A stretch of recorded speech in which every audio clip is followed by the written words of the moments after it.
சந்தோஷம் மனிதனின் நன்னடத்தையை பொறுத்து அவர் தொடங்குகின்ற எந்த ஒரு செயலும் சிறப்பாக நடைபெறும் என்கிறார்கள்.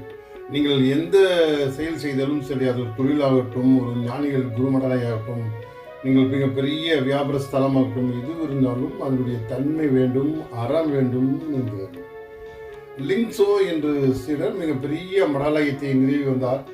அந்த மடாலயத்தில் நிறைய சீடர்கள் இருந்தார்கள். அந்த மடாலயத்தில் மட்டும் அதிகமான கூட்டம். இன்னொன்று, அந்த மடாலயத்தில் அதிகமான கண்டிப்பு இருந்தது. எப்போ பார்த்தாலும் இந்த லிங்சு என்ற சீடருக்கு, குருவுக்கு ஒரு தடியும் கடுமையான தண்டனைகளான வார்த்தைகளும் உண்டா. அது அடிப்படையில் தான் அங்கே அதிகமாக கூட்டம் செல்கிறார்கள். எல்லாத்துக்கும் அதிசயம், அவரை யார் சென்றாலும் அடிப்பார், தண்டிப்பார், கண்டிப்பு அதிகமாக இருக்கும் அப்படின்ட்டு பேசிக்கொண்டே இருந்தார்களாம். ஒரு காலகட்டத்தில் அங்கே கூட்டம் நிரம்பி வழிந்தது. அப்பொழுதுதான் அவரிடமிருந்த ஒரு நல்ல செயல், அறம் இருந்தது. எவ்வளவு நாள் கண்டிப்பும் தண்டிப்பும் அடியும் இருந்தாலும் ஒரு அறம் இருந்தது. அந்த கண்டிப்பும் தண்டிப்பும் நல்லதுக்காகவே செய்யப்படுகிறது என்று உணர்ந்த சீடர்கள் அவர்கள் பின்தொடர்ந்தார்களாம்.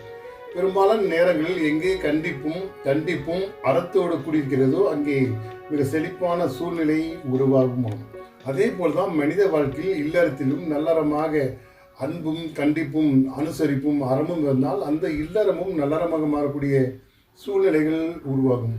சில காலகட்டங்களில் நம்மளை உணர்ந்து எங்கெல்லாம் நல்ல செயல்கள் அறமாக இருக்கிறதோ, எங்கெல்லாம் நல்லவைகளை நாங்கள் தண்டித்தும் கண்டித்தும் அவளை பண்படுத்துகிறோமோ, அந்த இடத்தில் பண்பான செயல்களும் பண்பான உயர்வான எண்ணங்களும் ஓங்கி நிற்கும்.